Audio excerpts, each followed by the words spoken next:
Sou Thompson Clímaco, mestrando em História Social pela UFRJ, faço parte do Laboratório de Estudo de História e Mundo do Trabalho, Lente UFRJ, e também integro a página de intelectuais negros, @BantoBR no Instagram. Esse artigo, essa comunicação é uma parceria do Acervo Cultne com o portal GL10 e a Rede de Historiadores Negros. Meu artigo versa sobre as relações raciais no município de Barra Mansa.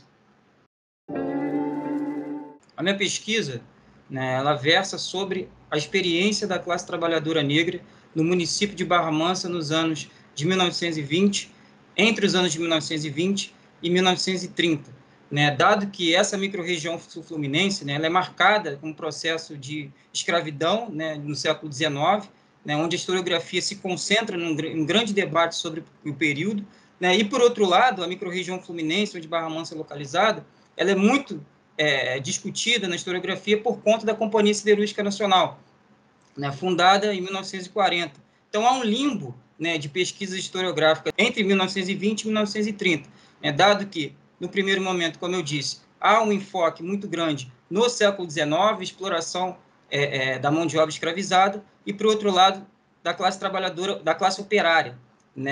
E a grande questão que há aí que entra a minha pesquisa, é justamente que as pesquisas do pós-abolição, escravidão, e, enfim, início do século XX, acabam demarcando mais a questão das famílias, as migrações que há no Vale do Paraíba Fluminense, e, por outro lado, a história social do trabalho acabou focalizando somente nas experiências de classe, na Companhia Siderúrgica Nacional, nos anos 40. Então, essa experiência de Barra Mansa, da classe trabalhadora negra em Barra Mansa, acaba sendo deixada de lado nas produções historiográficas.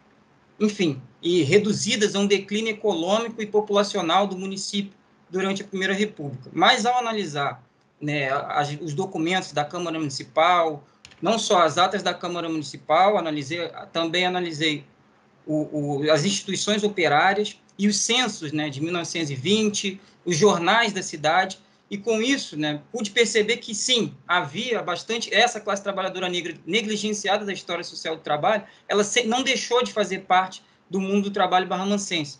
Então, essa classe trabalhadora, ela permanece ali majoritariamente no campo, isso foi um ponto bastante importante da pesquisa, uma vez que Barra Mansa é uma das maiores produtoras de leite do Brasil, durante os anos 20 e os anos 30, produzindo 60 mil leites diários. Então, essa classe trabalhadora, de acordo com os dados que pude levantar, tanto dos jornais quanto dos censos e de outros documentos, essa classe trabalhadora permanece majoritariamente no campo, nesse período que é tido como, pela historiografia tradicional, como um declínio econômico, enquanto, na verdade, a cidade retomava já o seu crescimento populacional e econômico pós-abolição, e a classe trabalhadora é fundamental nesse processo. E a grande questão também, a outra crítica desse trabalho, é justamente que essa negligência também parte da história social do trabalho, que pouco destacou essas distinções raciais numa região marcada pela escravidão, como já mencionado. Então, a partir disso, nos anos 30, eu pude localizar dentro da cidade como mobilizei raça dentro da cidade. Isso é um ponto bastante importante, porque por conta de estar no mundo rural, majoritariamente, essa classe trabalhadora negra, os códigos municipais excluem esses trabalhadores do campo. Isso é um debate bastante presente na minha pesquisa, uma vez que os carros, as carroças, os carros de boi são proibidos, as vendas de porcos no perímetro urbano são proibidos, enfim. Além disso, os bairros onde essa classe trabalhadora negra residia eram tidos como os bairros marginais em Barra Mansa. Então, os jornais caracterizavam esses bairros como os bairros vadios, bairros perigosos, bairros de malandros. Os títulos, geralmente, dos jornais traziam isso, a malandragem, como, por exemplo, o bairro Saudade. E o meu intuito é justamente demonstrar que isso, é uma manchete famosa, que os vícios se infiltram como azeite no bairro Saudade, que era um bairro majoritariamente negro nos anos 20. Então, o intuito da minha pesquisa é mobilizar quem reside nesses bairros e eram majoritariamente negros e trabalhadores rurais. E, ao mesmo tempo, ao utilizar os censos, é perceptível a entrada de trabalhadores negros, que é um debate ausente na história social do trabalho, que pouco demarca quem está na fábrica. Então, é todo englobado numa perspectiva de classe, e havia também esses trabalhadores negros, descendentes de escravizados, entrando nas fábricas, e não só isso, né? Uma grande preocupação que tive nesse trabalho é não só reduzir, né, a pesquisa entre rural e urbano, mas também o comércio, né? Uma vez que pesquisas consolidadas demonstram que outras categorias do comércio também eram majoritariamente negras, né? Como o caso dos padeiros, né? E ao entender que padeiros e trabalhadores do comércio também eram habitados por trabalhadores negros, esses trabalhadores estavam nessas funções, encontrei aí, né, a partir disso, uma grande revolta de padeiros, né, mais de uma na Câmara de Vereadores. Os padeiros passam a reivindicar os seus direitos, né, na Câmara de Vereadores de Barra Mansa, e diante disso, né, e a partir de uma perspectiva de Pomeroy, né, onde raça ela é vivida por meio de outras identidades, né, e esse combate ao racismo ele também está relacionado, né, a questões que não dizem diretamente sobre raça, e isso vale também para a luta de bairros populares e reivindicações sindicais. É por meio disso, né, que eu tento demonstrar esse processo de relações raciais nos mundos do trabalho em Barra Mansa. Então, a raça também está nessas lutas do bairro Saudade por melhores condições de moradia, por salubridade, e, ao mesmo tempo, a luta desses padeiros por melhores condições de trabalho, categorias que até então eram vistas como majoritariamente negras no Rio de Janeiro, né, como demonstra as obras de Marcelo Badaró, e, em caso de Barra Mansa, não é diferente.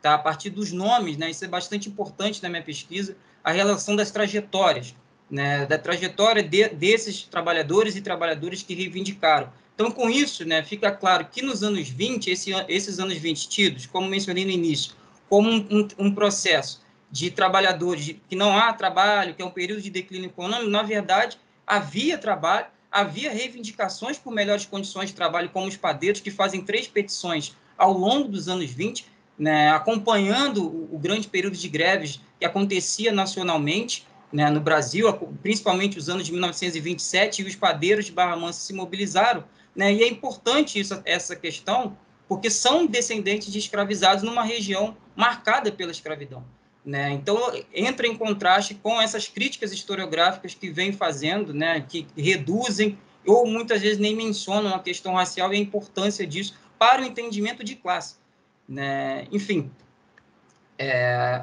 e aí, né, a partir, né, dessas constatações dos anos 20, né, parto também para entender esses anos 30, que é a outra década que fica diante desse limbo, né, que depois só vai se falar de CSN, né, e pouco se menciona, né, uma questão importante, que a CSN pertencia à Barra Mansa, né, a emancipação, né, de Volta Redonda só acontece nos anos 50. Então, tudo isso, quando se fala de Volta Redonda, de CSN, de Companhia Siderúrgica Nacional, na verdade, estão se falando de Barra Mansa, né? Só deixa de ser Barra Mansa a partir dos anos 50.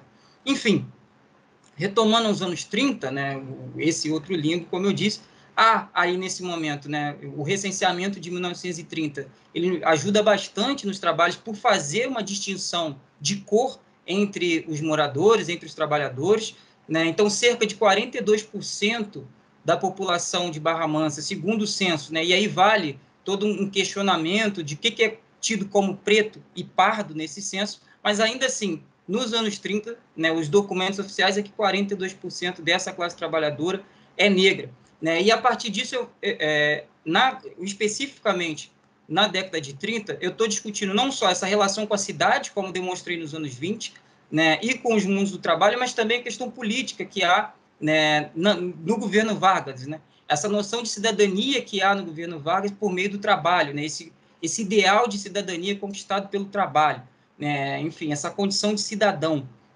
E quanto isso vai influenciar para essas famílias do pós-abolição negras que buscam o seu espaço ali na cidade, seja no campo, seja também nas fábricas, tá? E no comércio, como eu tento sempre ser taxativo, que essa classe trabalhadora negra também está no comércio. Então, ali, essas políticas, né, que há em Vargas, essas políticas eugênicas do governo Vargas, né, para além dessa difusão de cidadania pelo trabalho, essa perspectiva de raça brasileira, né, e também a grande questão bastante discutida de democracia racial, né, onde o desenvolvimentismo é a solução para os problemas socio-raciais do país, como esse reconhecimento está ligado, né, no município de Barra Mansa. né? E como isso vai se dar nos mundos do trabalho? Como assim? Nas relações, né, e aí nos anos 30, com a organização dos sindicatos, né, eu me concentro bastante em entender a atuação negra dentro dos sindicatos, de novo, dentro daquela perspectiva de Paul Gilroy, onde essa raça também é vivida em questões e em situações em que não estão diretamente citadas, relacionadas.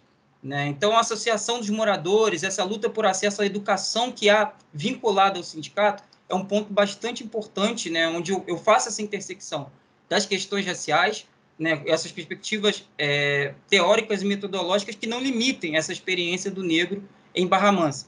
Né? Então, o ponto fundamental nos anos 30, para mim, que guia a pesquisa, é o Centro Operário de Barra Mansa. Né? E esse Centro Operário ele tem políticas, né, que vão dentro dessa perspectiva que apresentei para vocês. Por exemplo, ele propõe, né, a criação de um curso primário para os trabalhadores, no momento que também o censo de 1930, o censo de 1940, né, que corresponde a 1930, nos informa que na década de 30, Barra Mansa tinha, né, um grande déficit educacional. Né? Então, boa parte da população, e majoritariamente negra, era analfabeta. Então, esse curso, essa criação de instrução primária era fundamental para essa classe trabalhadora negra, bem como a sindicalização dos trabalhadores rurais. Tá? Esse é um segundo ponto bastante importante que mobilizo na pesquisa. Como eu constatei lá no início da apresentação, a maioria dos trabalhadores rurais eram negros. E, como bem sabemos, já é um debate bastante realizado na historiografia, as leis trabalhistas dos anos 30, elas não versam sobre os trabalhadores rurais. Então, essa iniciativa do Centro Operário de Barra Mansa de sindicalizar os trabalhadores rurais, obviamente, para ter um número maior de associados, mas ele, ao mesmo tempo, beneficia esses associados com essas políticas, né, de assistências, né, essas políticas assistencialistas, não só da educação, mas também assistência médica.